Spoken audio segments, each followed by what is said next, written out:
Kalau kemarin sudah mengalahkan telak Brunei Darussalam, calon lawan Garuda Muda malam ini adalah Filipina. Bukan lawan yang bisa dianggap enteng, dan kita akan ulas peluang timnas bersama analis sepak bola Moses Sosa malam hari ini yang sudah hadir di studio. Selamat malam, Moses. Selamat malam, Mas Salam Radhi. sepak bola. Salam sepak bola. Nah, sebelum kita lebih jauh, kita lihat dulu di Indonesia ini berada di grup A.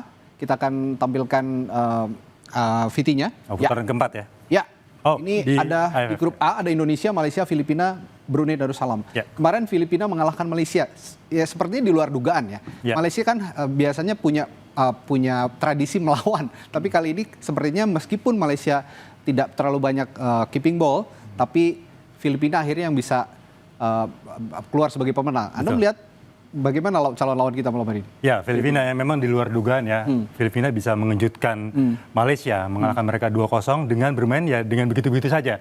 Artinya tidak istimewa gitu. Tidak istimewa Malaysia sebenarnya. mengurung tapi tidak bisa menghasilkan gol gitu, dibuat putus asa. Nah, ini justru adalah tantangan buat timnas kita ya. 1 jam ke depan akan menghadapi mereka. Oke. Jadi strategi terbaru, artinya strategi yang beda kan, ada istilah beda lawan, beda strategi ya. Ini memang kita harapkan akan diterapkan oleh Van den Berg. Oke, ini tapi kepercayaan diri lagi tinggi-tingginya. Lagi tinggi-tingginya, 8-0 ya. Selanjutnya kita lihat lini per lini. Di belakang timnas Indonesia, ada siapa saja kira-kira?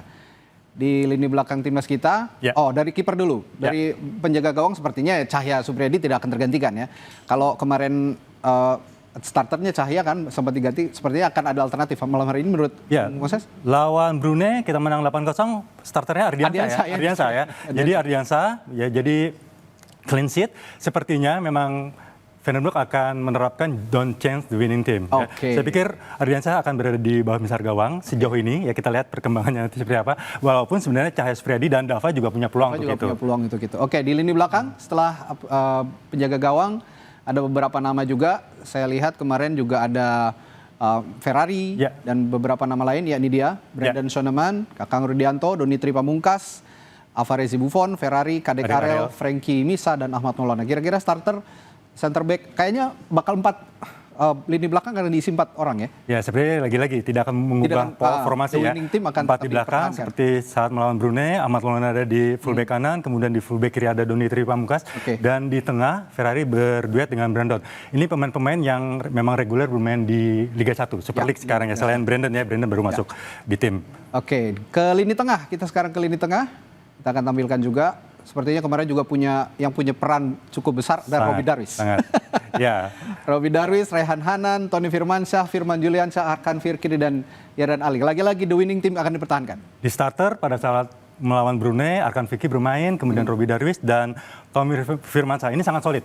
Mereka solid dan cair sekali ya, membangun serangan, kemudian menghalau serangan dari lawan. Jadi sangat solid. Saya pikir ini juga akan menjadi pilihan utama malam ini.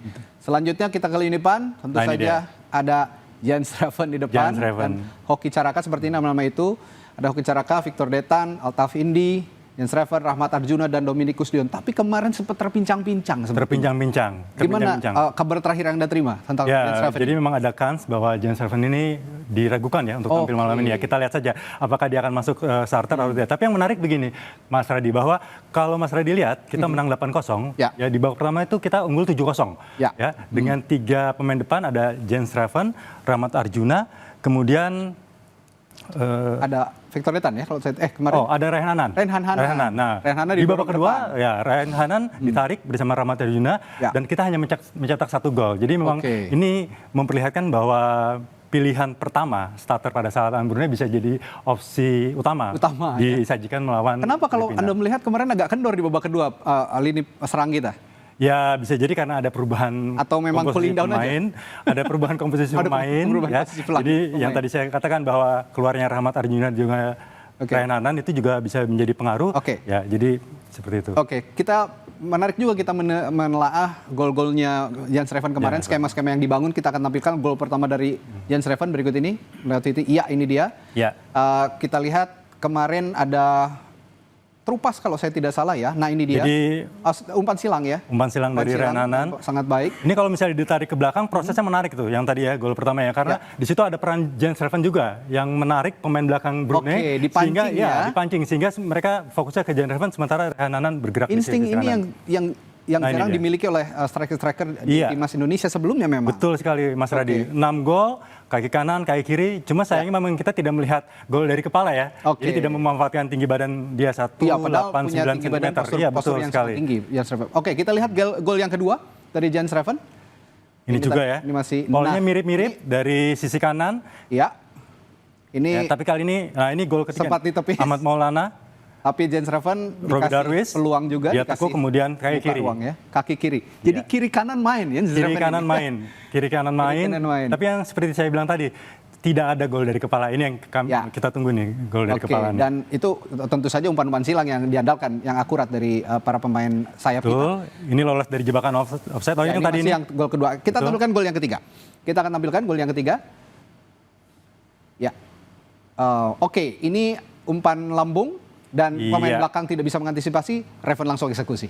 Jadi kelihatan ya, Insting ini, striker ya. ini insting striker, killer, pembunuh. Jadi Ya. ada peluang, sikat, Langsung gol. sikat. Benar. Oke, ini tidak ada ampun ketika pemain belakang gagal mengantisipasi umpan lambung. Ya, Ya ini masih yang tadi. kita langsung lihat ya. disikat. Terlepas Oke. dari kesalahan pemain nomor 23 Brunei ya, yang Ya. tidak bisa menjaga Reven. Tapi di sini terlihat sekali Reven bisa memanfaatkan Oke. peluang. Nah, ini ada juga gol keempat yang tidak kalah baiknya, skema yang tidak kalah baiknya ditampilkan dari throw in kalau saya tidak. Ya. Betul sekali. Dari Robbie Darwish. Robbie Darwish, tenang throw in. ya.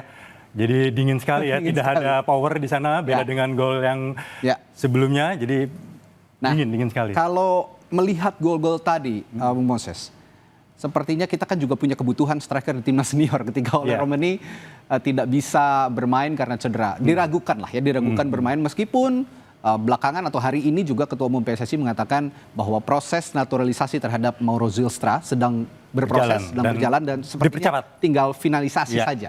Dan ada 2 naturalisasi lain yang belum diungkap. betul. Tapi kita melihat Jens Reven dengan ketajamannya, dengan insting striker yang baik begitu.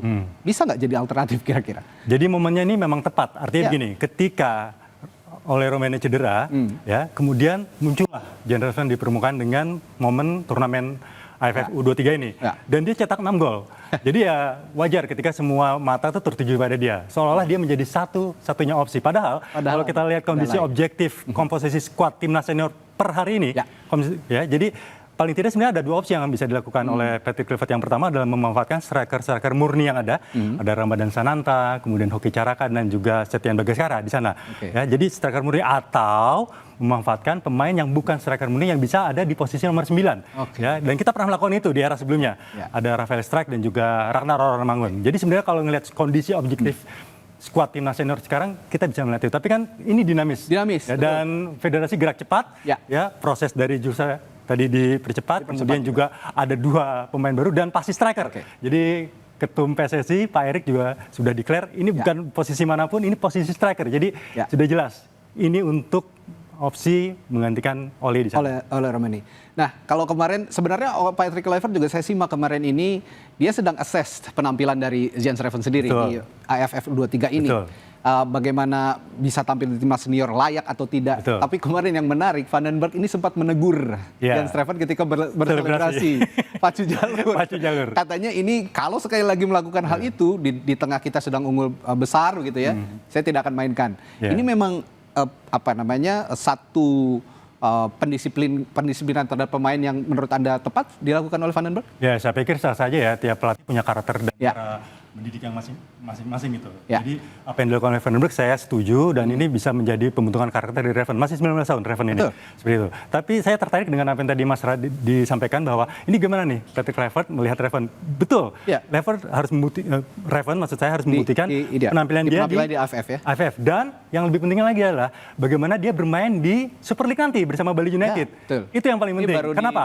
Karena promote juga di Agustus nanti itu Bali United. Liga berjalan, Ya. kemudian September kita menghadapi FIFA Matchday, menghadapi pertandingan persahabatan Libanon dan Kuwait. Ini sebenarnya ajangnya. Apakah dia layak? Seperti itu. Walaupun memang ya jangan lupa masuknya Reven di timnas U23 ini juga pasti atas dasar pertimbangan dari Patrick Kluivert gitu loh. Pelatihnya Vandenberg. Jadi dia dipanggil. Nah, kalau gitu pertandingan nanti malam ini melawan Filipina meskipun katanya agak diragukan Reven bermain, Ya. mudah-mudahan ada kans menjadi pemain pengganti dan nanti di pertandingan berikutnya melawan Malaysia dan di fase-fase berikutnya Piala AFF bisa jadi ajang pembuktian buat Reven dan Kluivert setidaknya bisa melihat alternatif lain pengisi pengganti Oliver Norman dari sosoknya Jens Reven ini kira-kira? Ya, tentu saja. Jadi Ya.